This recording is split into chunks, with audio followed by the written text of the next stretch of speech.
Welcome to the Creative Playing Podcast Network. Join us as we review our favorite RPGs, collectible card games, MMOs, video games, PC games, and bring up interesting topics and things that we'd like to share with everyone. Sit back and enjoy the show.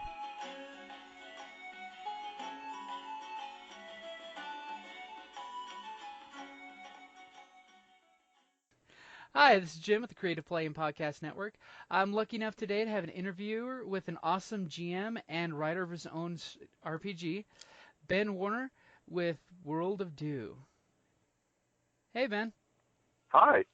Hey, so great having you on here to do an interview with you. So, Thank you.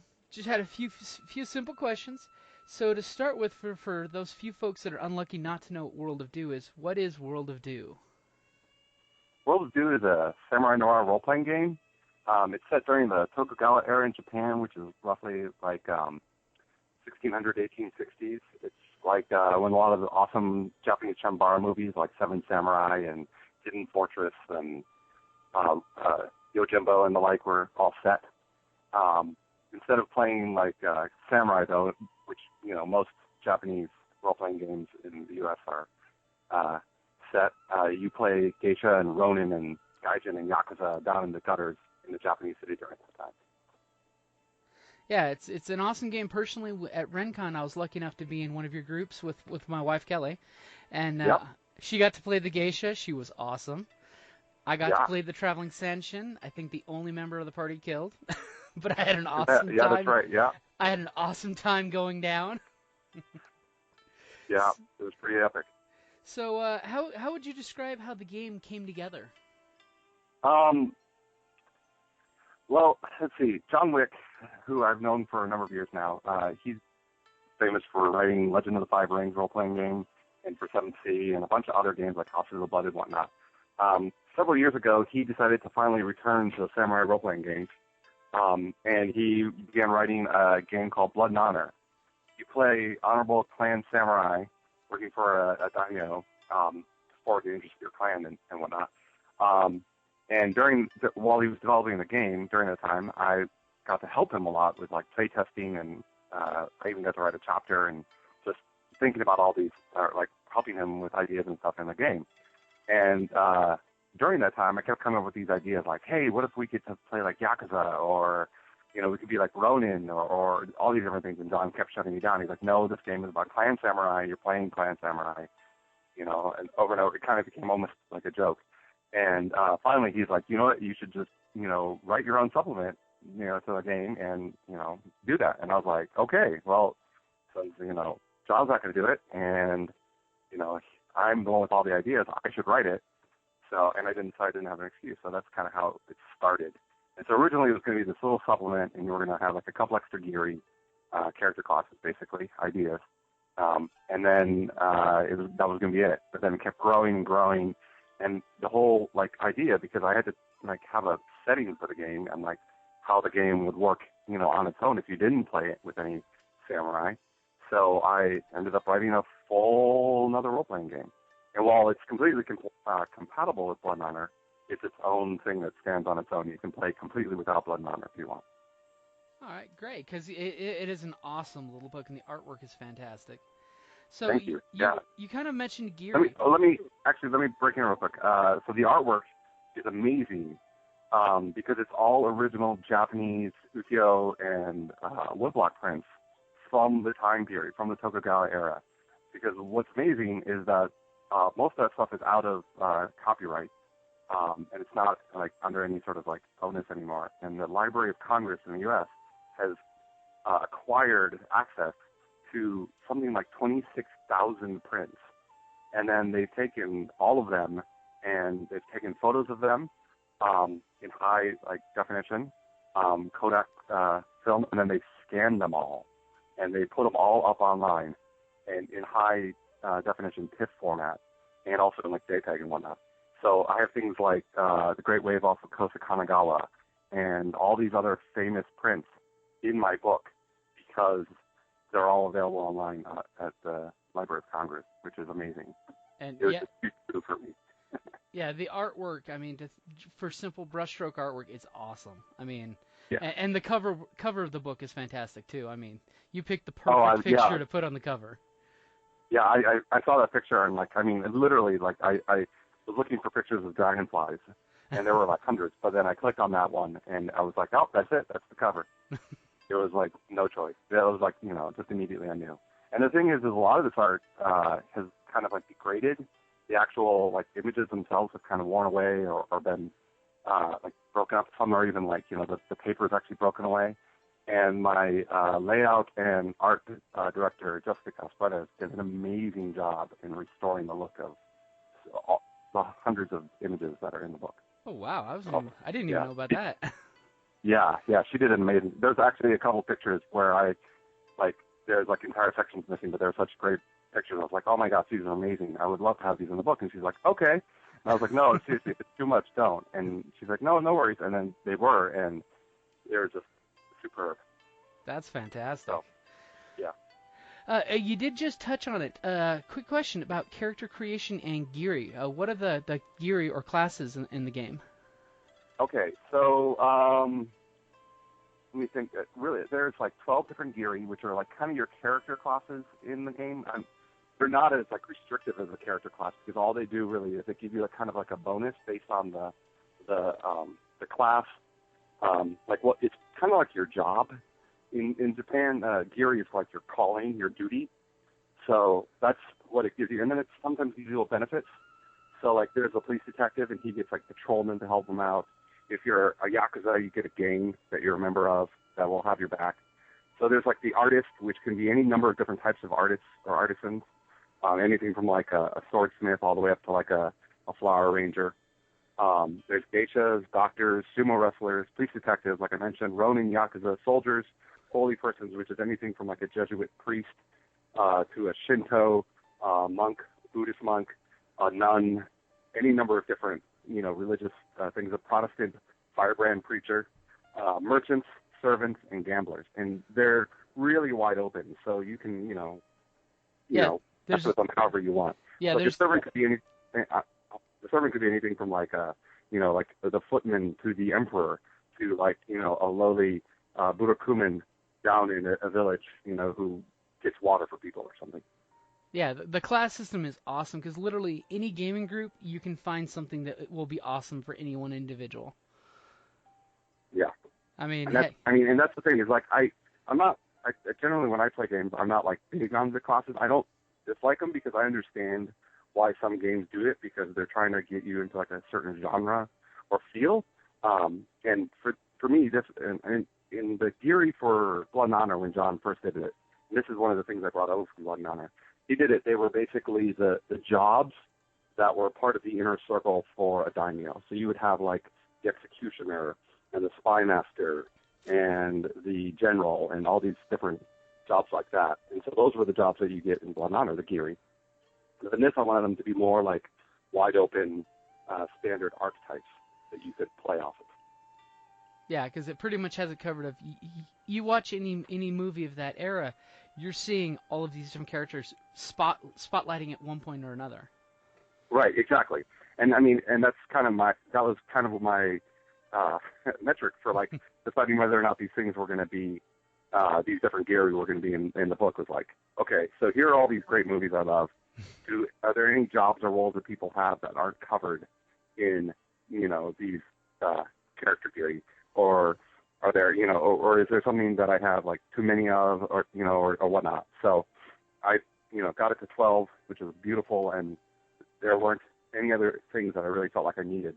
Except there are a couple that I've actually added in to the expansion book that's coming out later, but I'll talk about that later. Oh, fantastic. So, quick question: before the book came out on its Kickstarter, how long did you work on the game? Well, Blood and Honor. Now I can't remember how long. I think maybe 5 years ago, Blood and Honor came out, and so I had the idea like starting then, and I even like tinkered around and messed around with some like basic concepts and whatnot, and did some initial writing for it all the way back 2010, I think, or 2011. I'm not sure exactly what year it was, but then in 2013, after having we had a baby at that time, so I'm pretty sure it was 2010. and all these other things that kind of got in the way, I sat down with my friend Marissa Kelly, and we were doing a kind of a what's the term? Like an exercise with each other to like kind of talk with each other how we were doing with our writing and whatnot, like a coaching seminar sort of thing with each other. And so we were talking about our two games that we were working on, and it kind of lit a fire under me in 2013. And I finished the play testing and got it done and got the final written so that in 2014 I could get the Kickstarter out and going. See, that's always great. Two artists working together, and they just, bounce ideas and then get each other going. Exactly, yeah. Yeah, that's a lot of the times when I'm running games or something and coming up with storylines, I do the same thing. I'm like, hey, how's your game going? This is what's going on in mine, and just bouncing off ideas, Yeah, I actually do that kind of informally with two of my friends that are both game masters in their games, and we'll basically like, and we actually, it's kind of funny because we're in kind of almost all the same gaming groups, so we'll have, like, I'm in 3 different games right now, I'm running one, but I'm playing in 2 others, and it's a lot of the same people, but they're not all the same because we don't all have the same schedules and stuff, but we'll bounce ideas off of each other, the different game masters, and be like, this is what I'm doing in my game, what do you think about this, and whatnot. Yeah, and it's kind of like what I'm doing with World of Do too, because the system is a lot of like player input as far as like narration and story goes. So more minds come up with more awesome ideas. That's one nice thing with talking with other GMs as well, is you can basically let loose the plot and see what other people think before the players have to take a year to get through the plot. Right, exactly. And I mean, and one of the things that's always stuck with me is, I don't remember who said it. It was someone, I think it was a movie director or author. I think it was an author who said that basically you can come up with all this backstory and all these, ideas and concepts for your characters, and none of it ever hits like the main page or the movie screen. It doesn't matter. Exactly. It's useless. So what you need to do, so if you're a GM, and I used to do this, and you would, spend hours and hours writing and preparing all this stuff, and then one thing, the players would be off somewhere, and all that stuff would be useless, and you've wasted all this time. And I'm too old and too busy to waste time doing all this stuff. So instead, I, have, campaigns and games that I'm, working on that I can, come up with stuff on the fly and work it that way and play the game to see what happens, sort of thing. Yeah, that's exactly one of the things I love about World of Do, like Dresden, is you're pulling the group into giving you ideas of what they want in the world too, which is really nice. So that way they have a picture of what it is as well as your picture, and then you just take the steering wheel and take over from there. Right, exactly. Which as a GM, none of us have, the 60, 80 extra hours a week to work on the game that we'd love to. Especially if the group turned left instead of right and all that stuff you wrote just went in the shredder. Exactly. Yeah, that's exactly it. I mean, so having the ability to, go where the story leads you with strong mechanics that support that, is a big plus for me. And makes life a lot easier for a lot of GMs out there. Yeah. So you did mention you have a few other gaming groups. What other RPGs besides World of Do you like to play? Well, currently, let's see, just recently I finished a year-long plus campaign run by a friend of Call of Catthulhu. It was Beyond the Mountains of Madness, which is a sequel to At the Mountains of Madness, the story written by H.P. Lovecraft, and that was super fun. It felt, the campaign is great. It's actually a published campaign. If you have any interest in Call of Cthulhu, I would definitely recommend it. At the Mountains of Madness is one of my favorite Lovecraft stories, so it was just super fun to play, like in that story and in that setting. And the time period is great fun. It's like right before World War II, so you've got cool airplanes going on. I was actually a pilot in the game. I actually played an actual historical person named Peabody Magoon, who's the inspiration for Mr. Magoo, the cartoon character. He was also this crazy, real person who translated the Finnish epics, which are the basis. And his good friend J.R.R. Tolkien is the one who used them to create the Lord of the Rings. So I played this character that was like that. That was that guy basically in H.P. Lovecraft setting. So that was kind of fun. And a lot of fun because he was a World War I flying ace, plus he was also a philologist. which is like, studying ancient languages and ideas and stuff. And he taught at Harvard, so it was just perfect fit. That's a super fun game. I love playing Call of Catthulhu because it's got a lot of like tragedy and just like insanity and all sorts of epic horror, fun stuff. And then now I'm running Dungeon World, which is a great combination of the Apocalypse World engine set with like a D&D style fantasy role-playing game system. I'm running it for my 11-year-old daughter. It's her first campaign. She's played a bunch of like one-shots and other board games and whatnot. But this is her first role-playing game campaign, and it's going brilliantly. I love it because it has all the great tropes of like D&D and fantasy, high fantasy stuff like that, but with none of the like the clunky mechanics that really slow the game down and make it boring for a lot of players. So I'm running that right now. I'm playing in Pendragon, the great legendary Pendragon system, and that's super fun. I'm playing a Viking who just finished an epic quest, and he's now trying to settle down a bunch of Christians, and so that's a kind of crazy fun game. And then I'm also about to start playing a game called Diaspora, which is basically the Traveler role-playing game using the Fate system. It's got this brilliant like galaxy, like region sort of. Like you pick a region of the galaxy, and you create all the solar systems in that region. And it's got this brilliant little system like that, and that's super fun. And I'm excited to play that. We're looking at probably being a bunch of like space pirates, which is exciting. which is always a good safe bet to go for. Right, yeah, space pirates. I mean, who doesn't like space pirates, right? Maybe people who are into space ninjas, but other than that, it's super fun. So yeah, and then of course, there's games like Legend of the Five Rings and 7C, which were huge games for me when I was in high school and college, and a bunch of like different cyberpunk games and stuff like that. Those are my kind of like my sort of go-to games for me. Awesome. Sounds like it's a ton of different systems that you really do enjoy. Oh yeah, there's just so much stuff. I'm kind of one of those people that like plays everything. So I play like people are like, oh, it sounds like you only play these types of games. I'm like, well, no, those are my favorite. But I've played a ton of D&D. I played a bunch of Pathfinder and GURPS and all sorts of different game systems. There's actually a couple new ones like Tianza and Adara, which are Tianza is like kind of like Crouching Tiger, Hidden Dragon, high Chinese wuxia fantasy, which is super fun. And that's got a great system. I like that genre, but the game systems that have been like built for that genre have never seemed to like, in my mind, like really work and like capture the feel of that. And Tianza is like the first game system that just like captures like the feeling of being in that type of movie or epic story, and that's just amazing. And then Adara is just like, it's called, I think, Steampunk Renaissance. It's really brilliant in that while on the front it looks like just like a fantasy steampunk game, right?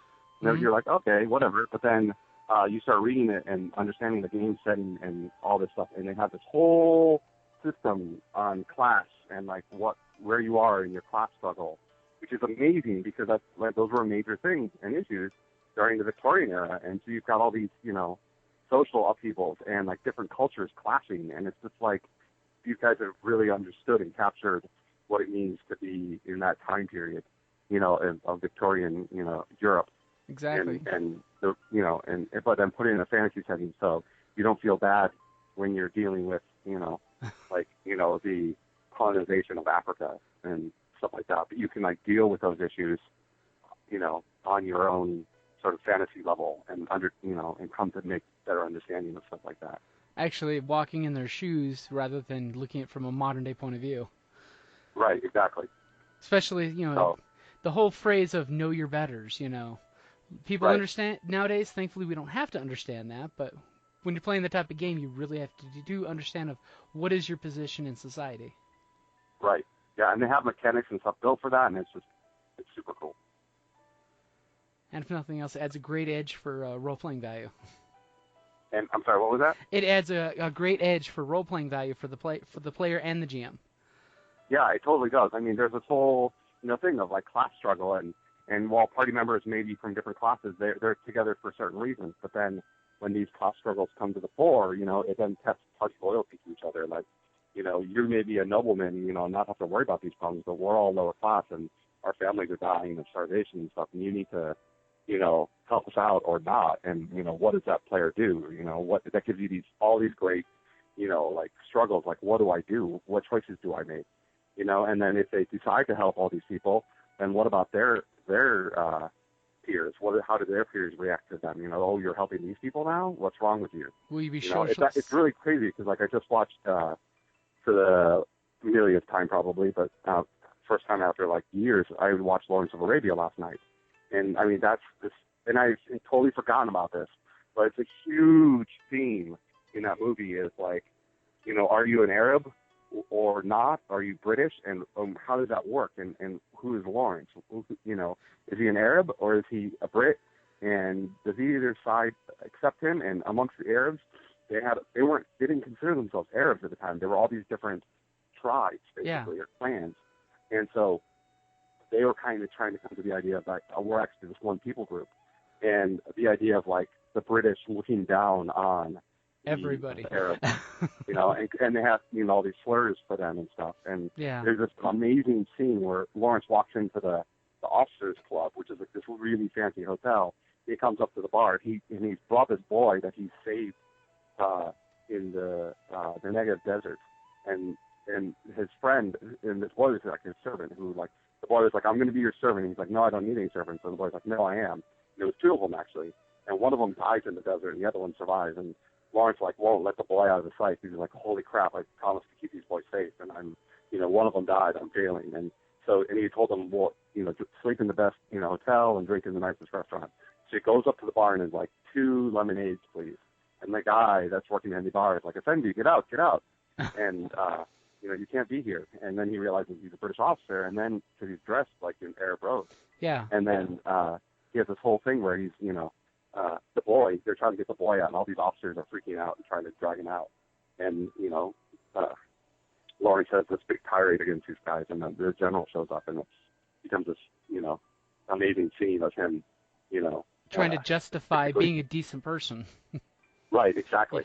Yeah, it's just, and then like all the fallout from that later, where people start, talking behind Lawrence's back and saying all these things, and now he's not as accepted, although he's done these amazing things. So they have to like publicly acknowledge that he's this, amazing guy. Privately, they're all like, he's this crazy moon, doing the whole social shun. Right, exactly. It's just, and so like, so yeah, so I'm going off on this other role playing with art, but that game has that sort of stuff in it, and that's just amazing. Yeah, I mean, especially if you can get the characters to just feel that, and when they get to that spot where they're just appalled by the actions of all the NPCs going around them. Right, exactly.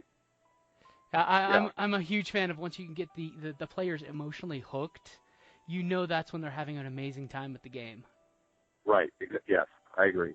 Yeah, getting emotions involved in a game is just a huge thing. And I mean, because once you get someone emotionally hooked, then they're open to all these ideas of like what you're discussing, and then they can kind of like be in the shoes of the type of situations that people that lived in those times and places experienced, kind of traveling without traveling. Exactly. So yeah. Alrighty. So those are the types of games I like to play. So you definitely go for the ones that have the great mechanics, as well as they definitely pulls you into your characters, and right, yeah. drags you kicking and screaming out of the real world. In Cthulhu's case. Right. Yeah. So for Back to World to Do, will there be any kind of online presence or support for the game online? Yes. Currently, the PDF is available for sale on DriveThruRPG, and the PDF and physical book.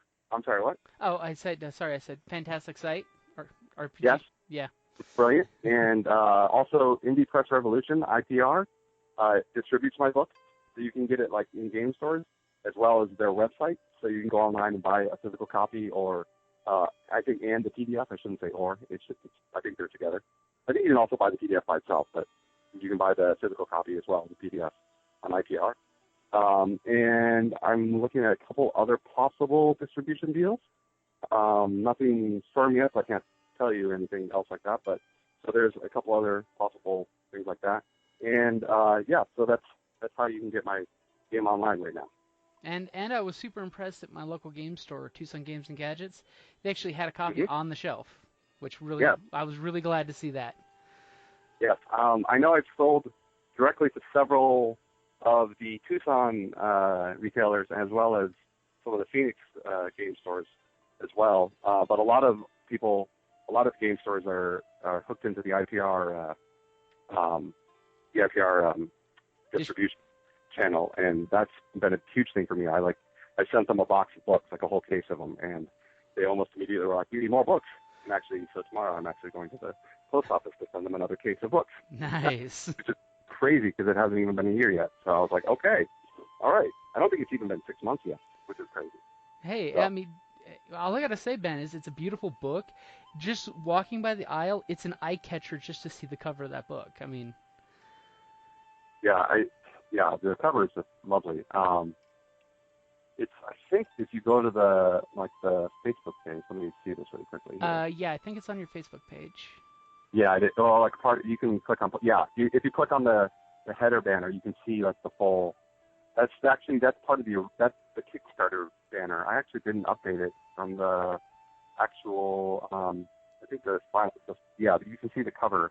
You go into the photos for Werner's Wonder Words, the Kickstarter page there. And you can see some of the art in the book and some of the art that was, used for the Kickstarter and that will appear in the book and stuff. Awesome. Yeah. So this year, are there going to be any conventions that you're going to be running World of Do at lately? For this year or maybe next year? Yes, this year it's going to be a ton of conventions. Now I'm trying to think about all the different conventions I'm going to be at. Well, next weekend I'm going to be a guest of honor at OrcCon in LA. It's over President's Day weekend. It's a 4-day gaming convention. And John Wick and I are both driving out together. It's going to be an awesome fun road trip. We're going to have a great time. And we're going to do something a little different than we normally do when we run our games. Is we're actually going to combine our games together. So John is going to run 2 sessions of Blood and Honor, and I'm going to run 2 sessions of World of Do. And they're all going to be set in a little city called Ryoko, Hawaii, which if you've played Legend of the Five Rings, you may have heard of before. Mm-hmm. And we're going to have 4 different stories that are going to take place in the city. And then after those games are done, if you'd like, on I think Saturday, because it's going to be like Friday. Oh no, it's going to be Sunday. We're going to have a LARP, and we're doing the first ever Old Japan LARP ever at OrcCon. It's kind of a playtest for the LARP rules for the Old Japan systems, and it's going to be you can take your character from the tabletop into the LARP. So that's a pretty exciting thing to have. That's going to be just pretty awesome, just the two of you guys having the same city, 4 stories going on at the same time. Yeah, and it's going to be basically set in the Legend of the Five Rings universe. So like one of John's games, you're going to be playing a clan, basically of Scorpion. So you're going to be all Scorpion clan members, Okay. using Blood and Honor rules. And then you're going to do another one is, I think, Unicorn Clan. I'm not sure what his other game is. I can't remember off the top of my head. And then my 2 games, one you're going to be playing a bunch of like upright citizens, as I call it. It's like a police detective and a gangster and whatnot, trying to deal with a murder mystery that's happened on Teardrop Isle. One of the gangsters has been murdered. And then the other one is you're going to be playing all members of like a Yakuza gang and people like King Rizan and whatnot. And Oil Bum's been murdered, and so you have to figure out what's going on with that. And his 2 games and my 2 games are all going to combine together to be this one epic story that we spent last weekend hashing out. So yeah. And then as far as other conventions, next month in March, I will be at the weekend in Rokugan, which is an L5R LARP in Kansas City, Missouri. They're doing a Kickstarter for it. I don't know if it's over yet or not. I think it might be already done. Maybe not. Maybe it's next weekend that they're in the Kickstarter for it. But it already broke all its goals, and it's heading to stretch goals, and I think it's already hit the stretch goal for having John Wick as the guest of honor there. So I don't know if I'm actually not going to be running my game there, but it's an awesome L5R LARP. And so I'm going to be playing that, which will be super fun. And then during the summer, I'm going to be a gaming guest of honor at LepreCon here in Phoenix. And then also, I think right before that, the month before, I'll be running World of Do at Phoenix Comic-Con, which is a huge convention here in Phoenix. Awesome. Yes, it is. Everything from comics and movies to video games and role-playing games. We have an entire floor of the Hyatt. That's this huge area that's just nothing but gaming all weekend. And I basically hang out there the entire weekend and run the game nonstop. So it's super fun. And then, of course, later in the year, I'll be at Gen Con in Indianapolis and RingCon in Tucson in the fall. All right. So those are my planned conventions so far this year. All the others would just be cake. Yeah. Because definitely expect to see me at your gaming table at RingCon. Not sure about Phoenix Comic Con yet. All right. Well, yeah, I'll see you at RingCon. RingCon's like kind of my con away from home. It's my home con away from home, I should say. It's like every year I go, it's my favorite boutique con because it's just gaming and it's not too big, and you see a lot of the same people. And the other crazy thing about RingCon is that it's like chock full of game designers. Like people, just like there's so many like famous game designers that just come to that convention because it's really easy to get all the guys from like Colorado and Utah and New Mexico and Arizona and California and Nevada just all come there because it's not that far of a drive or a really cheap flight. And so you get all these awesome people there that can just like talk about stuff. I mean, like this last year we had like 8 or 10 game designers. Yeah. And they weren't just like role-playing game designers. They were also like board game designers and card game. Exactly. Card game designers. Yeah, it's amazing. It's like this. Yeah, and every time I go, like my favorite thing going there and to do is, I mean, I love running my games, but the other thing that I really love doing is staying up super late with the game designers in there.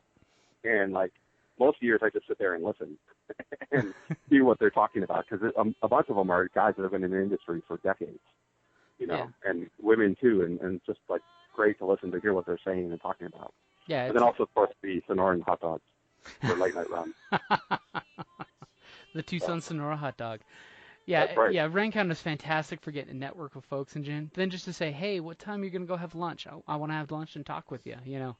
And almost everybody is super friendly and open. Of come on, let's go have lunch. We'll talk over lunch.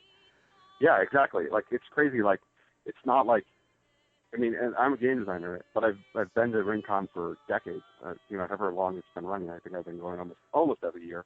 And I was doing it before I was a game designer, but it's still like you feel like as it's just like a person. You're just like, oh hey, it's another person, and adults happen to be a game designer, or they happen to be a car dealer or whatever they are. It doesn't really matter at RenCon. It's just like other people, and you can talk to them. Like it's not some crazy big thing like Gen Con, guest of honor sort of craziness. Or at RenCon, if you're just sitting there, all of a sudden someone you don't know will just come up and say, are you doing anything for the next 30 minutes? I'm designing this game. Can you come play in my game for me? And, right, exactly. And you just get amazing. To find so much awesomeness while you're there, even without even trying. Yeah. In fact, there was a crazy game I played, and I've got to find it again. I can't remember what it's called at the moment.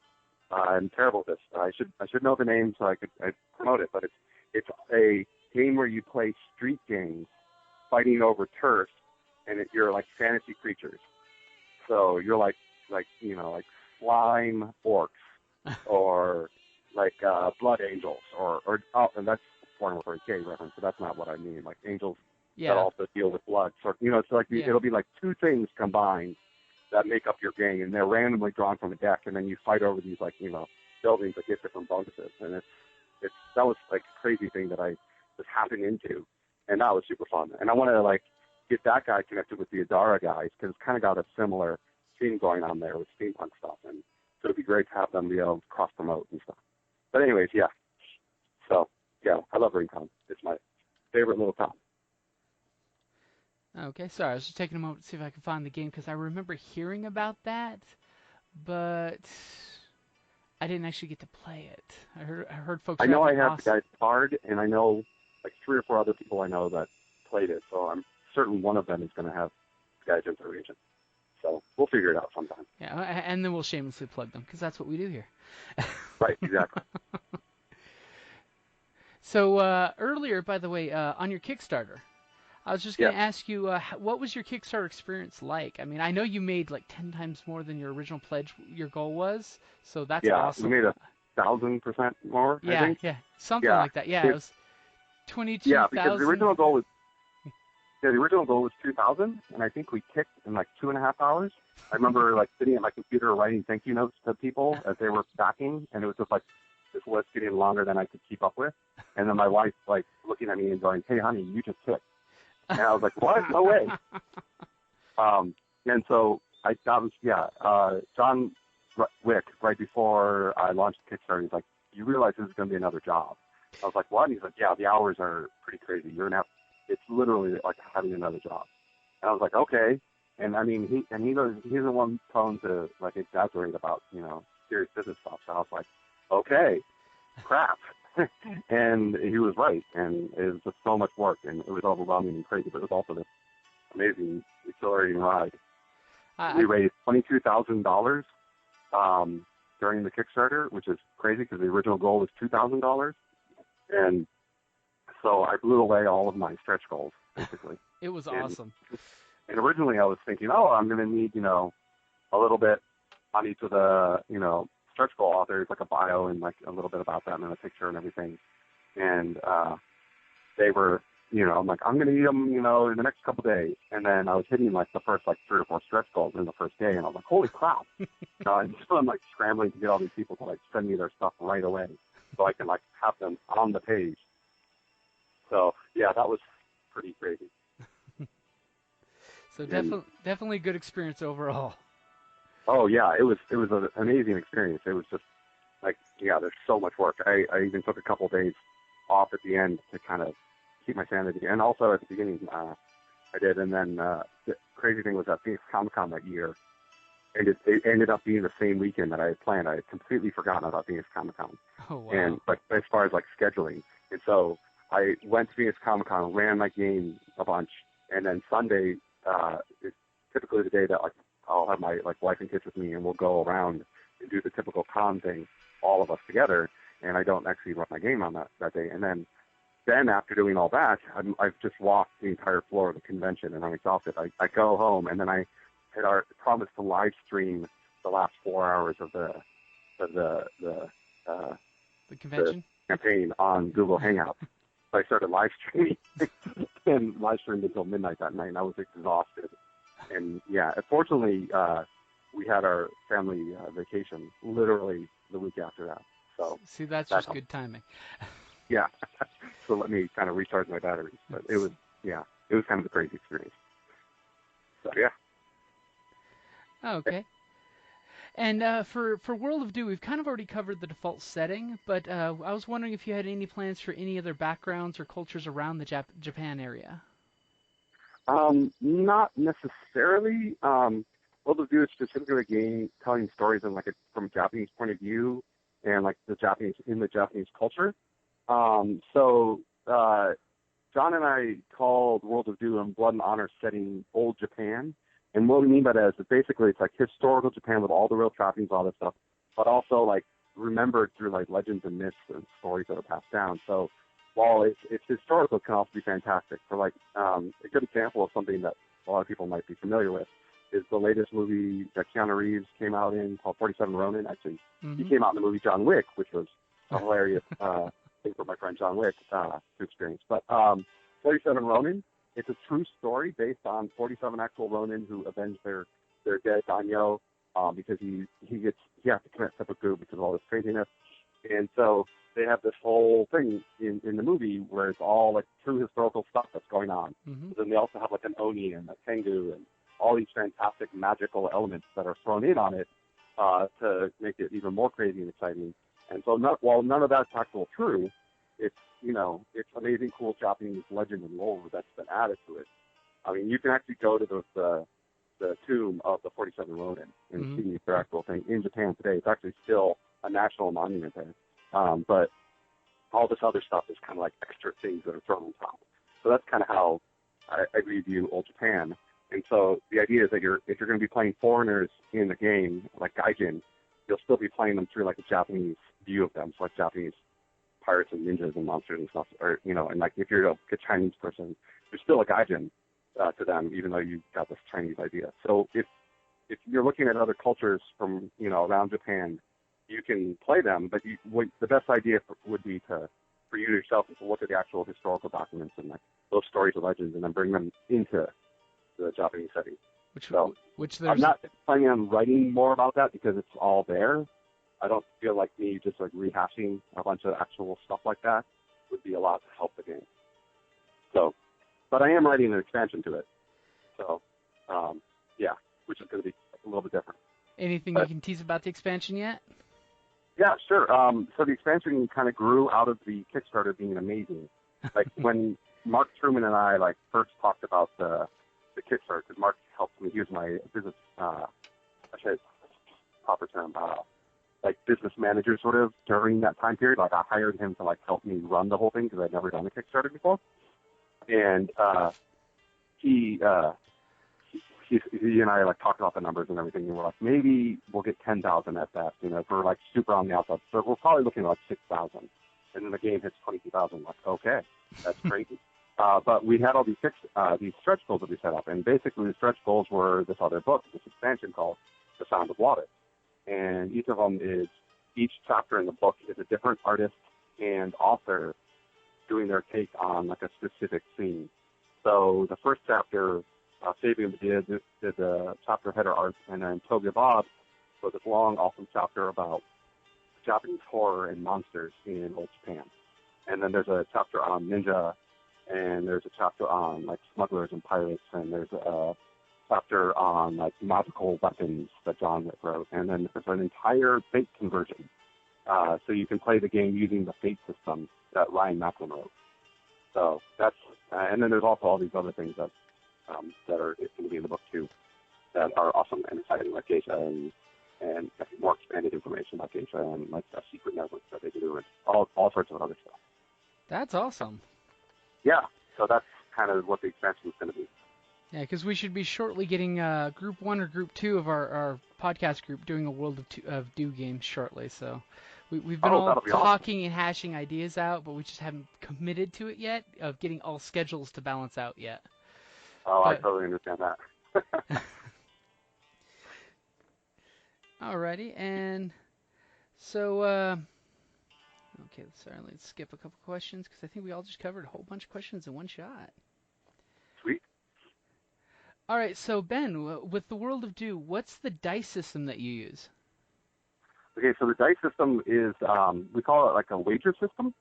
You basically collect a lot of D6s, kind of in a manner similar to what you would do in like a World of Darkness game, where you have dots and different things, and each dot is worth a die. You collect all these dice together, and then you either roll them against another player or the game master, or if it's just, you know, simple, you roll it at a difficulty of a 10, which is super easy when you've got more than 4 dice. But what makes it really interesting is that you can choose to not roll some of your dice and make wagers with them. That's why we call it the wager system. And each die that you set aside and do not roll becomes an additional and statement you can narrate based on what you rolled. So if you take your dice and the other player takes your dice and you roll and you win the right, you win the privilege of the rolling, you get to narrate the outcome. And then each of your wagers is an additional and statement that you add onto what you're doing. And they also translate into things like each extra die during a strike, during violence, becomes like another level of damage that you can give to someone, or they can become different, like things like you can trade them in for more reputation and glory, all sorts of different things. So they become this like versatile system. But the basic idea is that they are more additional and statements. So you can be like, we're running across the rooftop, and I'm chasing the bad guy down. I'm a police detective. And I roll my dice, and I make my a game privilege, and I say, you know, to leap across, and I say, I miss the other roof, and then you can say with one of your dice, but I land on a balcony. It's the balcony of my nemesis. His wife is there. She lets me in, and she asks me to help her kill her husband. So those are like how you like sort of what you can do with the wager system, and go all sorts of crazy, awesome different directions with it. Yeah, all of a sudden you're getting into dice rolling, and the one thing we enjoyed during our game was the debating on how many you want to risk rolling versus how many you want to hold on to. Yeah, and that makes just the decision about what you're rolling just crazy. You know, that makes it so much more interesting than just, you know, like, oh, you know, I've got this dice and I roll this, right? So it's a really exciting, cool, like, fun way to, makes the game more interesting that way. It adds a level of depth, And the dice pool system, like in our game when you were running it, Kelly played the geisha, who decided when the evil gang came into her geisha house that she poisoned the tea, putting a dice pool against them. And then when my Sanshin was there, I bring out my musical instrument, start playing away to add to that dice pool. And then all of a sudden, all hell broke loose, Yep. And then that dice pool starts getting used by everybody to catch up. Right. Yeah. It's just amazing, like how the whole system kind of like cascades into itself and builds all these amazing, epic, different stories and different things that players can do with it. It's really versatile in that way. It's why I love that system. So. And it brings the characters to coming into the game of, and I do this. Okay, I failed at this, but I can still do stuff, So that way they don't feel. I'm sorry. The concept of failing forward is like a big thing because, like, a lot of stories people tell, you don't always succeed at what you're doing, right? I mean, like Harry Dresden in the Dresden Files novels, right? He screws up constantly in those books, but he's failing forward. He's pushing the story forward when failing. In a lot of traditional role-playing games, historically, when you fail, the story stops, right? You try to pick the lock, but nothing happens, right? And then So with games where, like the wager system or like the Apocalypse Engine in Dungeon World, where you have alternates to like, you can, fail, you can succeed, or you can, have a partial success. That whole mitigated success concept of you're failing forward is just a huge thing for me in game design that I think is like it's a whole other step. It's a leap forward in game mechanic technology. It's one of those, if it's not win-lose, it's win-lose or something interesting. Right, exactly. And even when we lose, there's still something interesting that happens. Exactly. So, I'm also a huge fan of the Dresden Files. Jim Butcher is a great guy. Yeah, he was at Phoenix Comic-Con last year, and a whole bunch of my friends went to meet him and like hung out with him, and then they came back afterwards and were like, oh yeah, we just met Jim Butcher and hung out with him for an hour, and I'm like, oh my god, really? It's crazy. And it's like I know Ryan Macklin and a bunch of people that are involved with Fate, and so they know Jim Butcher too because they did the role-playing game for him, and it's just like all these people I know that know Jim Butcher, and I've like never met him. And, I want to meet him so bad. He's an amazing author. So, plus a gamer. Any main character in a book who starts playing role-playing games with college werewolves, he's got to be a good guy. Yeah, exactly. It's pretty epic.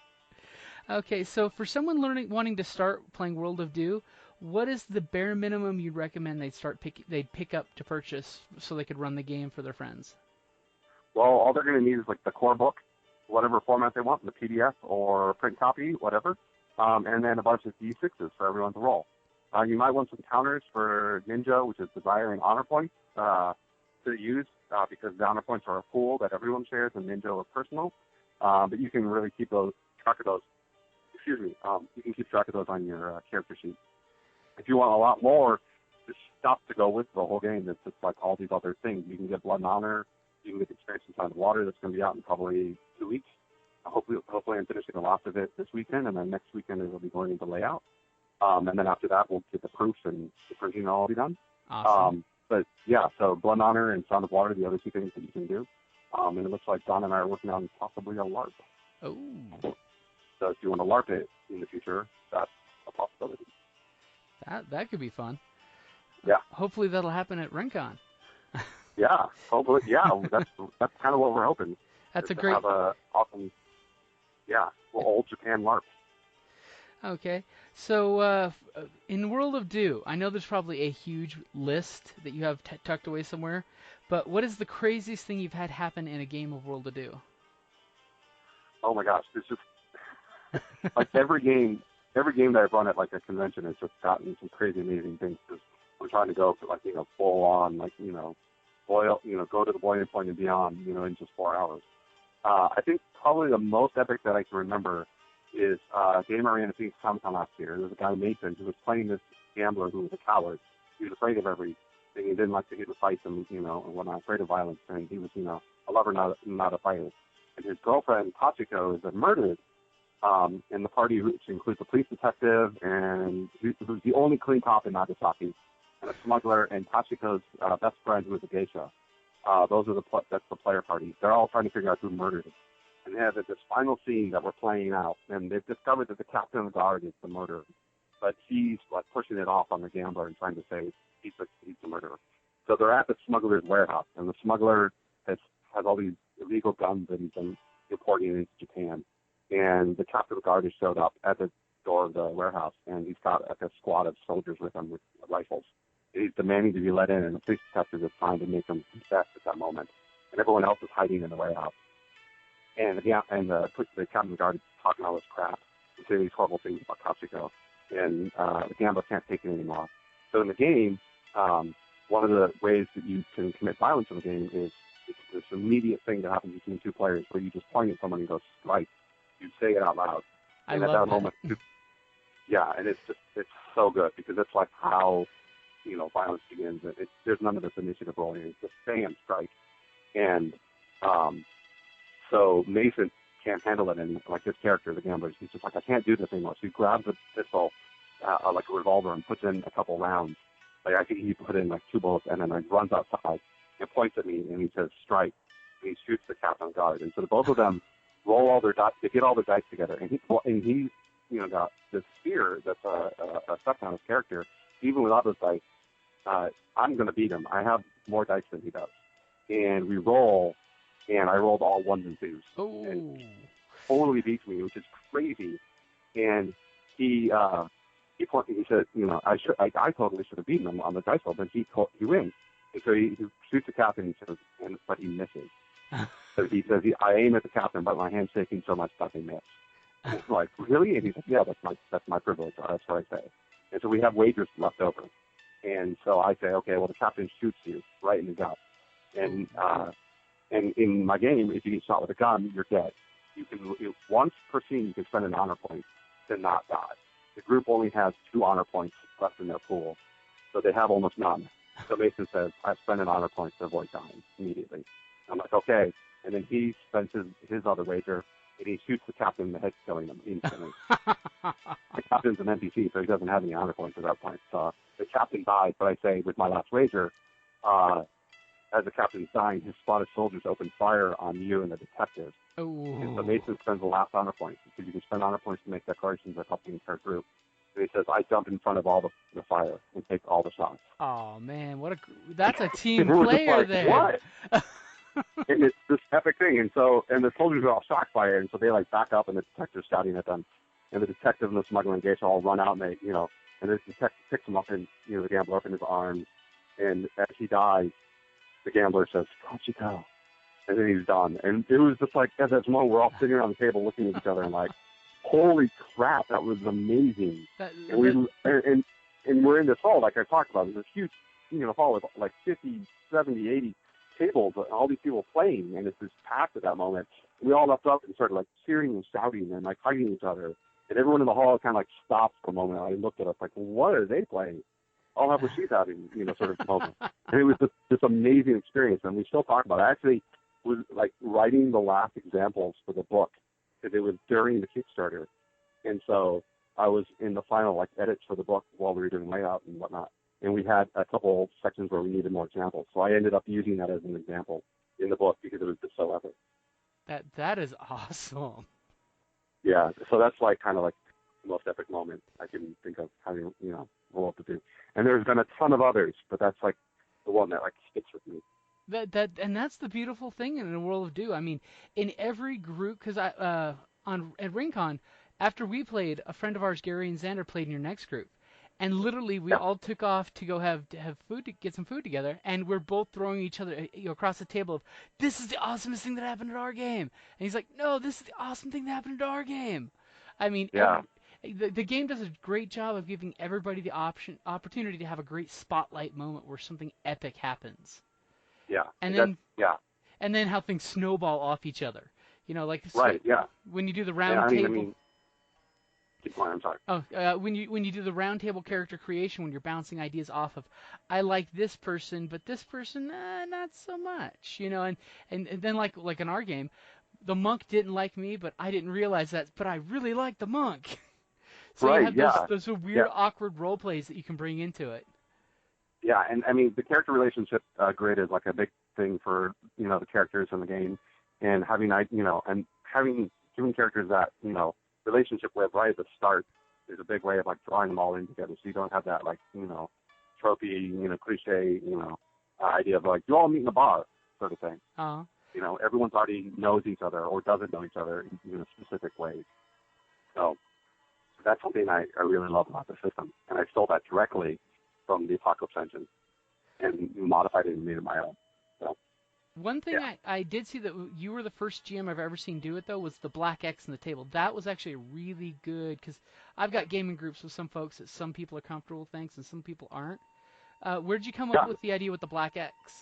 I didn't come up with it. Now I'm going to look this up really quickly. It was a guy came up with it, John Stravopoulos, and I'm totally butchering his name. But if you look up X-Card RPG on Google, okay, he's got a Google Doc that's public, and it has all about how to use it, why to use it, what's why, and like a big stack and everything. It's great. It's super simple. You take a simple 3x5, index card, and then place it on the table, and you say this is the X card. At any time during the game, if you feel something either is inappropriate for the genre of the game we're playing, or if you feel something that you just don't want to like deal with as far as like a story element type thing, just point at the X card and be like, I don't want to deal with this sort of thing, and then we'll either fade to black or cut it out or rewrite it, and then go on with the story. And it's great. And I started really using it because I had like medical PTSD. I woke up during a surgery, and it's no fun to like deal with like medical horror stuff. And I think it's a really cool idea and genre. I just personally can't deal with it.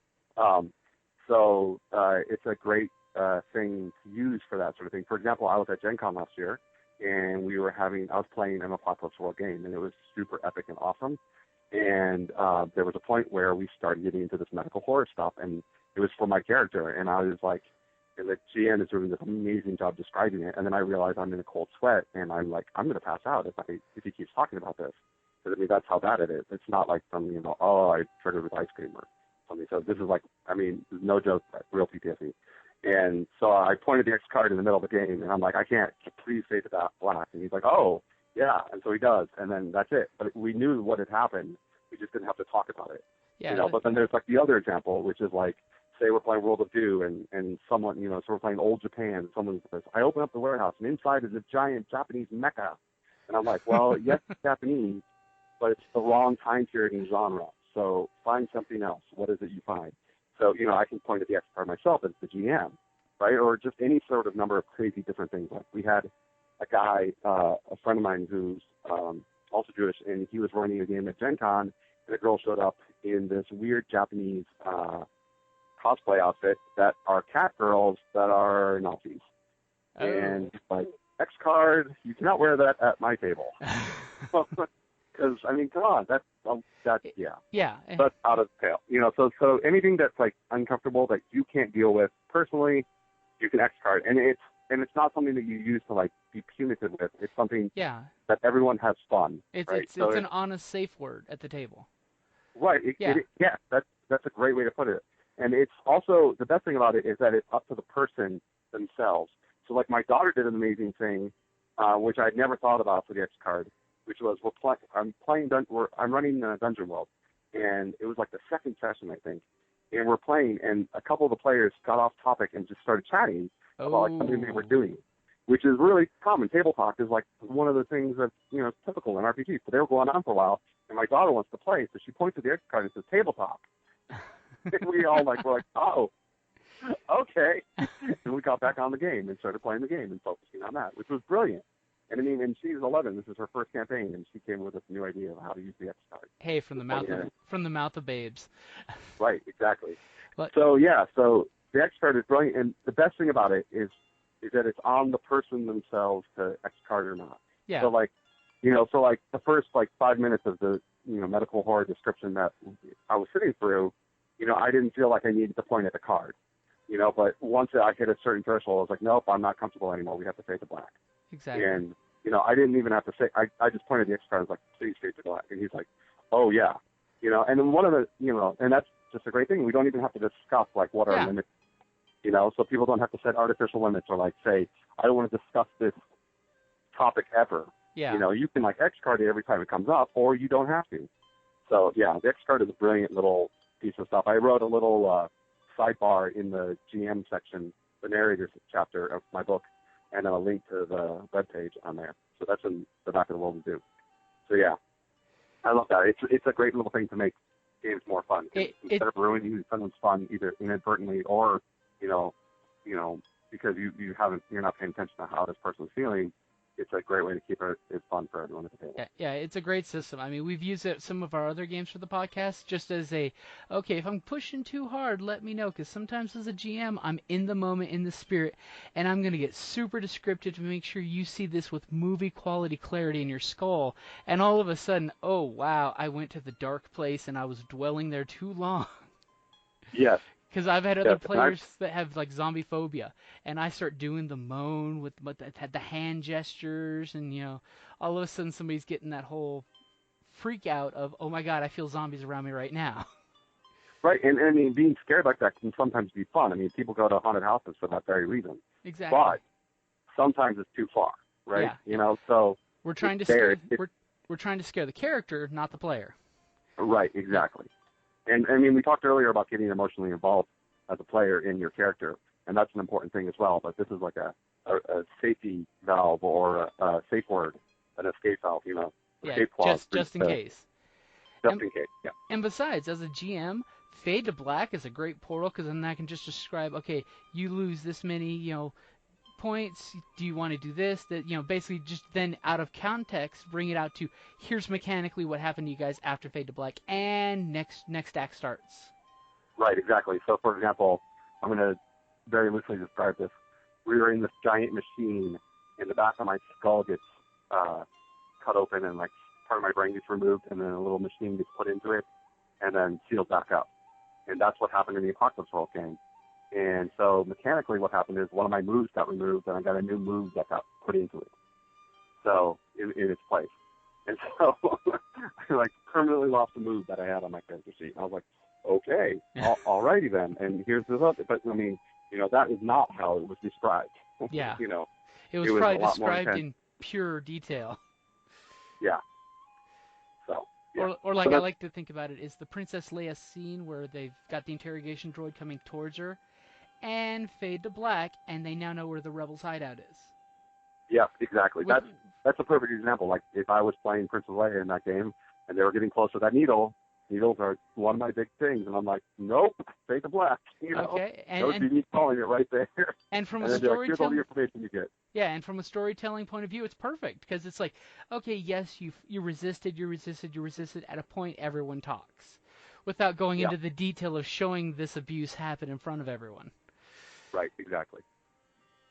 Unless you read the Timothy Zahn books, and then you have the details of what trauma she has against her dad. Yeah. And not everyone's into that, but some people are, so it's whatever works. And just like when you're reading That's what's brilliant about that card. Yep, it's like a good book. You can just skip a chapter if you don't want to see it. Yep, exactly. Alrighty, so moving on. What's going to keep you up tonight after this interview? Well, I'm going to be writing and editing the last few pieces of Sound of Water today, and then probably going to be taking breaks in between to play a brand new game that I just picked up called Darkest Dungeon. Oh. And it's kind of like a roguelike dungeon explorer video game. Mm-hmm. Very grim, dark, and kind of silly, but also very, it's like so grim dark, it kind of becomes almost silly. Where it's almost like campy? Yeah, a little bit. But it's super fun. The mechanics are really cool. I have a couple friends who already picked it up, and I've watched a couple Let's Plays. So, yeah, I just picked it up before this interview, and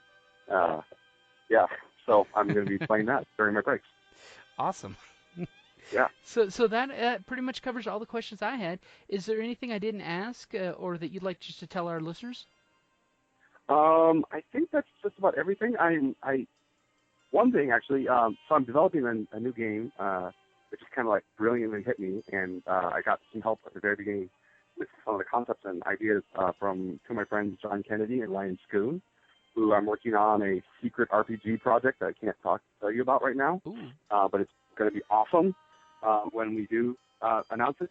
But what I am working on myself not the RPG project, it's a dice and card game in a similar vein to like Elder Signs or Art of War, or like one of the Yahtzee type dice game where you're rolling to try to get certain dice on your rolls on your dice. It's in I call it Nighty Nights, and it's KNIGHTS at the end, and you basically play the stuffed animals of little kids that are sleeping in a house, and your job is to fight off the night terrors that are going on, that are trying to take over the house. And so the stuffed animal you choose and the child you choose gives you different bonuses and abilities to roll against the night terrors. The night terrors themselves have to be defeated by you rolling dice in a certain way. So if you're familiar with Elder Sign or Art of War and how those work, it's basically the same mechanically, different theme, and then like some different some different mechanical ways of like setting up the game and how you run it and whatnot. Sounds like that would be going for family game night too. Yeah, and it's perfect, and it should only take like maybe 30 to 60 minutes max. And I'm initially saying I'm going to do a Kickstarter program. In the initial setup, it's going to be a 12-player game, and then I think I'm going to have an expansion possible for it. It'll be up to like 6 or 8 players. So yeah.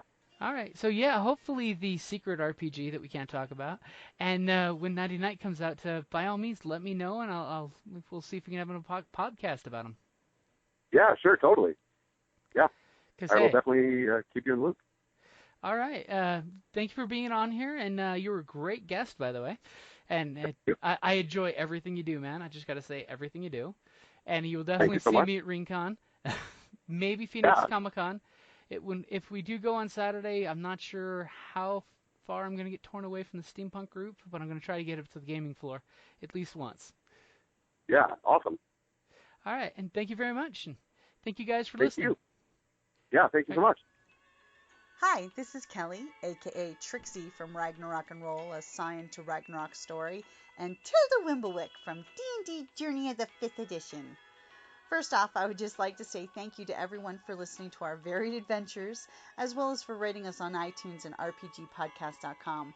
If you haven't rated us yet, we would greatly appreciate it if you could. And if you're looking for more ways to support our efforts, we are now on Patreon, a great site where you can help us continue making more podcasts, as well as some special surprises for our patrons. If you can, please look us up at www.patreon.com/cppn. Every little bit helps. And again, thank you for listening.